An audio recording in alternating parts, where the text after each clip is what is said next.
Boa noite, irmãos. Graça e paz. Semana passada nós falamos a respeito de Leia. Ela imaginava que salvaria o seu casamento se ela tivesse filhos. Mas isso não aconteceu, meus irmãos.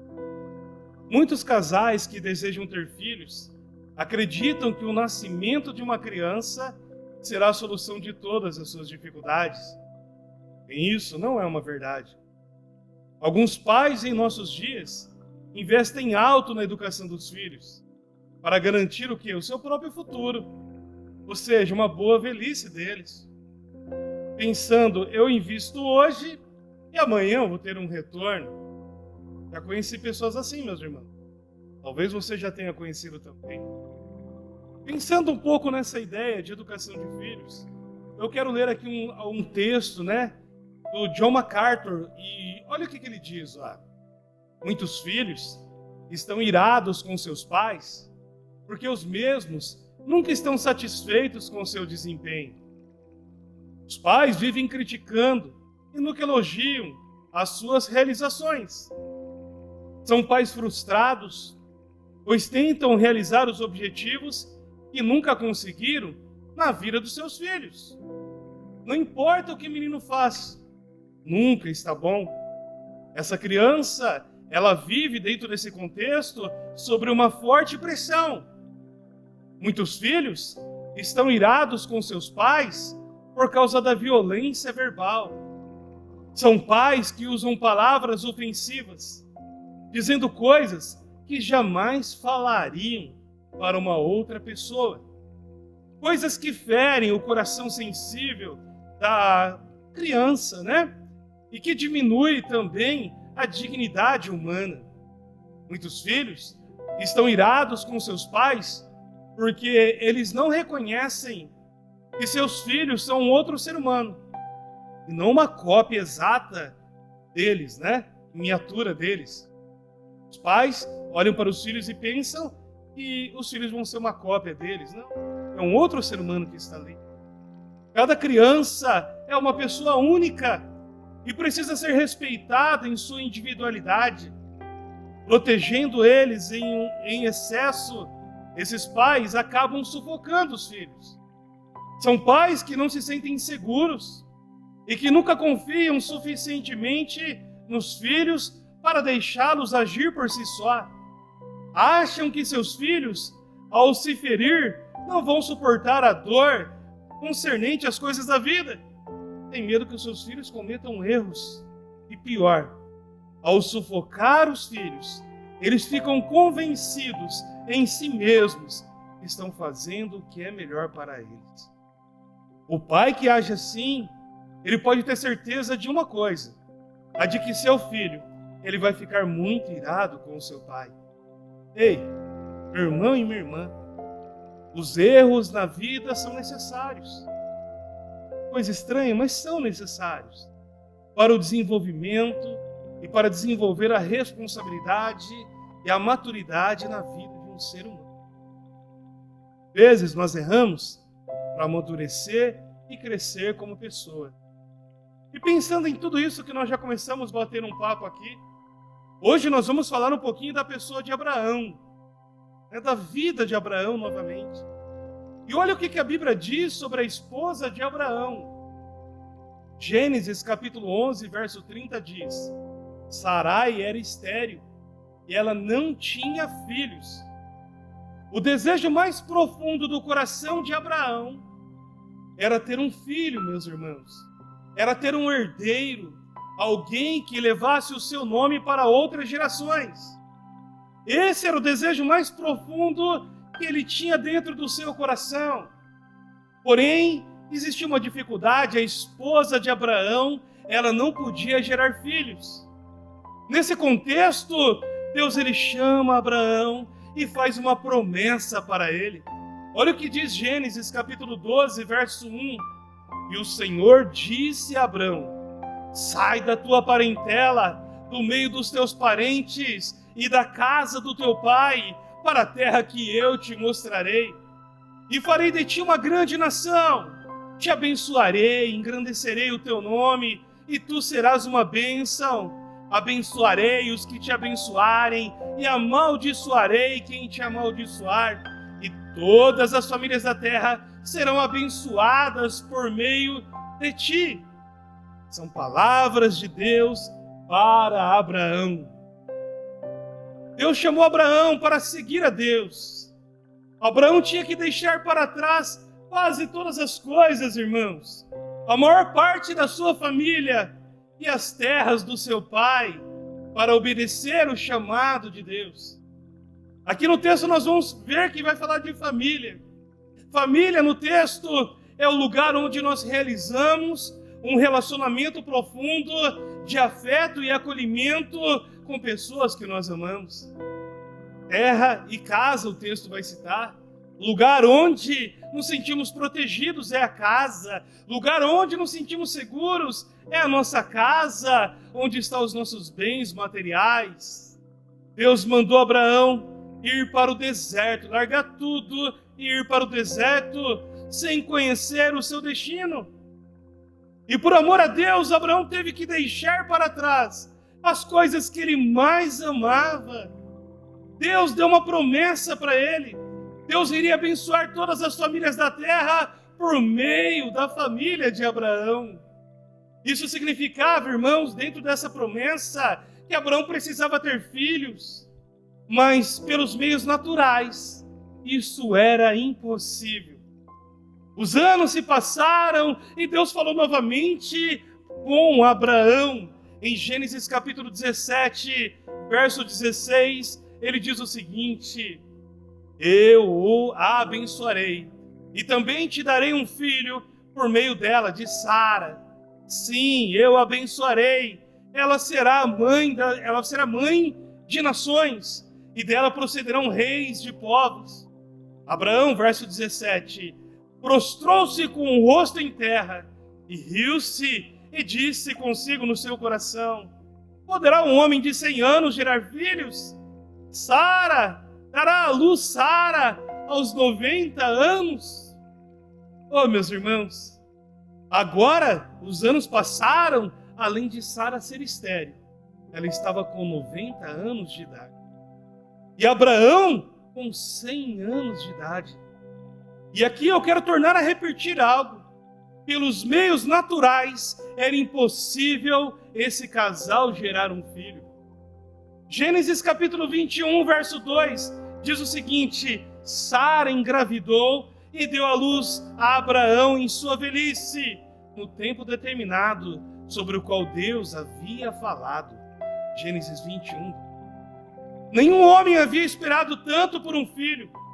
Nenhum homem havia esperado mais por um filho do que Abraão. E ele abriu mão de tudo para isso, irmãos. Mas o seu sacrifício valeu a pena. Finalmente a sua esposa havia dado à luz a um bebê. E o pai vai ali, né? E era um menino. Sua fé havia triunfado, irmãos. Agora ele podia morrer como um homem feliz, pois a promessa de Deus, enfim, havia chegado. Mas a grande pergunta agora é: havia Abraão esperado e sacrificado tudo por amor a Deus? Ou ele esperou e sacrificou tudo por amor ao menino? Quem era o dono do coração de Abraão? Havia ele aprendido a confiar somente em Deus? A amar a Deus pelo que Deus é, e não apenas pelo aquilo que Deus ele pode proporcionar ou pode dar? Essas perguntas precisavam ser respondidas para Abraão. Foi aí que Deus fez, um chamado para Abraão. Um chamado doloroso. Um chamado para esse homem ser testado. Gênesis 22, 2 diz o seguinte: toma seu filho, o seu único filho Isaque, a quem você ama, e vai para a região de Moriá. Sacrifique-o ali como holocausto num dos montes que eu lhe indicarei. Quantas pessoas em nossos dias, irmãos, que desejam muito ter um filho, Imaginam que pessoas em nosso tempo imaginam que o nascimento de uma criança será a salvação de todas as dificuldades da vida dela. Mas isso nunca é verdade. Nunca isso é verdade. Tem pessoas que desejam tanto ter um filho que potencializam toda a realização de sua vida existencial no nascimento de uma criança. Imaginam que ali todas as soluções serão resolvidas. Mas eu quero dizer, isso não é uma verdade. Olha o que Timothy Keller diz, irmãos. Se alguém coloca um filho no lugar do verdadeiro Deus, ele acaba criando um amor idólatra, que sufocará o filho e estragará, o relacionamento familiar. Não podemos colocar o nosso filho no lugar do verdadeiro Deus. Não podemos idolatrar o nosso filho. Não podemos criar um amor idólatra pelo nosso filho. A gente pode sufocar nosso filho e estragar o relacionamento. Tá? Eu não sei se você já viveu algo que eu vou dizer aqui para você. Eu tenho filhos. O meu filho já foi criança, minha filha também. Eu me lembro de uma determinada ocasião de uma avó que tinha um netinho, mais ou menos da mesma idade do meu filho. E ela começou a observar o mau comportamento do meu filho. E ela começou a elogiar demais o neto dela e denegrir a imagem do meu filho. Na hora que essa avó começou a comentar, eu pensei algo dentro de mim. Eu pensei algo que talvez você vai até dar risada, achar até engraçado. Mas eu comecei a imaginar, eu acho que o neto dela não é descendente de Adão. O meu filho é descendente de Adão, então ele é pecador por natureza. Mas o dela deve ter nascido em outro planeta, deve ser extraterrestre, deve ser um outro ser que gerou. Mas o meu não, o meu é descendente de Adão, então o meu é pecador. Quantas pessoas potencializam no seu filho uma perfeição que não existe? Uma qualidade que não existe, se cegam e acabam colocando o filho no lugar de Deus. Isso é muito perigoso. Quando finalmente Abraão tinha tudo o que ele sempre desejou, Deus foi ali e pediu que ele desistisse de tudo que ele desejou. Este era um teste final para Abraão. Isaac agora era tudo para Abraão. O amor de Abraão por Isaac estava se transformando numa adoração idólatra. Isso é muito perigoso quando uma mãe ou um pai começa a transformar, de vez ser um amor de afeto paternal, de afeto materno, começa a transmitir uma adoração idólatra. Isso é muito perigoso. Abraão estava correndo esse perigo. O sentido da vida de Abraão estava mudando. Antes, o centro de tudo para Abraão era Deus. Agora começou a ser Isaac. Isaac começou a tomar o lugar do coração de Abraão, que era o lugar que deveria ser dado apenas para Deus. Irmãos, eu não estou dizendo aqui nessa noite que você não deve amar o seu filho. Não é isso que eu estou falando.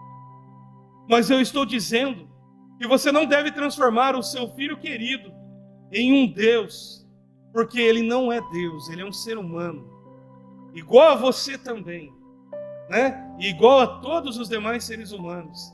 O seu filho é um ser humano, todo ser humano é pecador.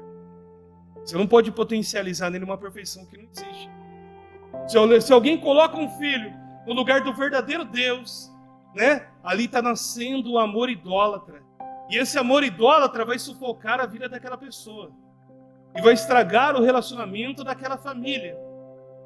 Essa ação de Deus na vida de Abraão, por mais duro que parecia essa história, foi um ato de misericórdia de Deus para com a vida dele, em algo que ele não estava enxergando. Isaac, ele foi um presente maravilhoso de Deus para Abraão. Mas Abraão, irmãos, ele estava colocando Isaac no lugar de Deus. Abraão não estava percebendo que o seu amor estava se tornando idólatra. Muitas vezes, sem perceber, geralmente é assim que acontece. Nós transformamos coisas boas para ser desfrutadas nessa vida em ídolos. As coisas boas que nós desfrutamos na vida, Nós temos que ter um fundamento na nossa vida. O fundamento tem que ser Cristo, nosso Salvador. E assim nós vamos desfrutar dos benefícios no lugar dos benefícios. Por exemplo, o dinheiro não pode ocupar um lugar acima do que é ser dinheiro. Um filho não pode ocupar um lugar acima do que é ser um filho.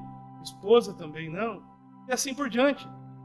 Nós devemos desfrutar dos benefícios, mas não transformar os benefícios no nosso Salvador. Esse Salvador só existe um. O nome dele é Jesus Cristo. Filho nenhum é capaz de suportar tamanha exigência. De ser um Deus, filho nenhum consegue suportar isso. Uma divindade, um ídolo, não consegue. É um peso muito grande para um filho suportar. Algumas vezes parece que Deus, Ele está nos matando, quando na verdade Ele está nos salvando, pedindo para nós algo difícil, algo que requer ali, uma renúncia, requer ali um sacrifício.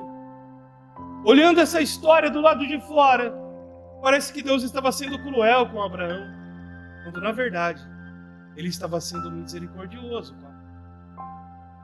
Aqui está a resposta para a nossa idolatria, irmãos. Precisamos oferecer o nosso Isaac para Deus. Precisamos encontrar uma forma de não agarrá-lo com tanta força, de não ser escravizado por nada dessa vida. E aqui talvez você esteja pensando, então, pastor, por que Isaac não foi sacrificado ali no altar? A resposta é, porque um substituto foi oferecido no lugar dele. Um verdadeiro Salvador, um cordeiro, foi oferecido no lugar de Isaac. Mas foi o sangue do outro cordeiro que anulou a dívida do pecado. Mas foi o sangue do cordeiro que anulou a dívida do pecado de Isaac? Não. Daquele cordeiro ali da história, não. Mas do cordeiro que vinha depois.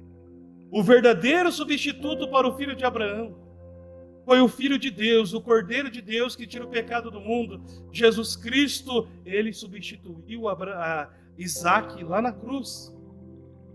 Através da morte de Jesus, Ele suportou a punição que nós merecíamos. Ele nos substituiu ali.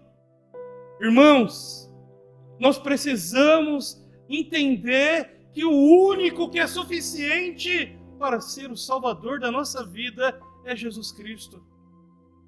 Não tem outro, irmão. Não podemos transformar mesmo as coisas boas da vida numa expectativa salvadora que somente Jesus pode dar. E aqui eu queria que você olhasse para o seu coração, para a sua vida, para os seus filhos. Entendam? Filhos, presentes de Deus, mas eles não são a salvação da sua vida. A salvação da sua vida está em Jesus. Amém? Olha o que diz o apóstolo Pedro, em 1 Pedro 3,18. Pois também Cristo sofreu pelos pecados uma vez por todas, o justo pelos injustos, para conduzir-nos a Deus. Olha o que diz Paulo em Romanos 8,32. Aquele que não poupou seu próprio filho, mas o entregou por todos nós, como não nos dará juntamente com ele, e de graça todas as coisas? Meus irmãos, deixe seus ídolos de lado, meu irmão, e tenha Jesus como seu único e suficiente Salvador. Tenha Jesus como seu único e suficiente Salvador, meu irmão. Eu queria citar aqui uma história de um texto, de um pastor que escreveu um livro, e esse texto está dentro do livro. Uma vez a minha esposa e eu conhecemos Ana, uma mulher solteira que queria desesperadamente ter filhos. E ela finalmente se casou. E apesar da idade, ela teve 2 filhos saudáveis. Mas os seus sonhos não se tornaram realidade. Sua vontade esmagadora de dar aos filhos uma vida perfeita tornou impossível que ela realmente desfrutasse da presença deles. Ela queria ter filhos e Deus deu. Só que ela querendo uma vida perfeita para os filhos, ela começou a não desfrutar do benefício que era ter filho, por causa dessa vontade esmagadora de ter filhos. Sua proteção, seus medos, ansiedades, a necessidade de controlar cada detalhe da vida de seus filhos, tornou ela e a sua família infeliz.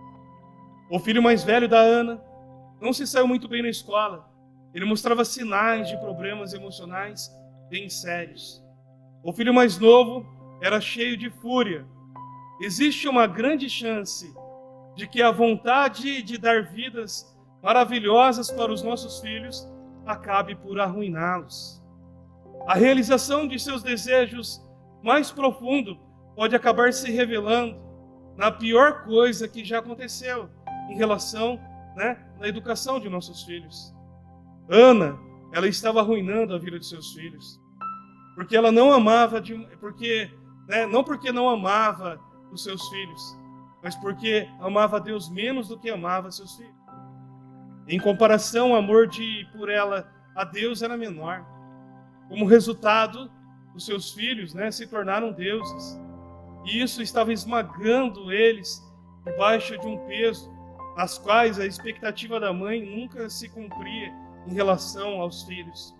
Aquele controle intenso sobre seus filhos não era apenas a disposição de deixar Deus ser Deus em sua vida, mas também, ela não estava deixando Deus ser Deus na vida dos filhos. Ana, ela não conseguia imaginar que Deus tivesse um plano mais sábio para a vida dos filhos dela e um plano mais sábio, para todo aquele contexto. Então ela traçou para ela e para os filhos que ela tinha uma vida perfeita, uma vida sem fracasso, uma vida sem desapontamento, mas isso não aconteceu. Esse é um plano de vida menos perfeito, que a estrada embuscada que Deus inevitavelmente traça para nós. Deus, ele tem algo melhor para nós. Pessoas que nunca sofreram na vida têm menos empatia pelas outras, meus irmãos. Pouco conhecimento das próprias limitações, das deficiências, nenhuma perseverança diante das dificuldades, as expectativas irreais em relação à vida. Todos os que são amados por Deus experimentam dificuldades, e nós precisamos entender isso.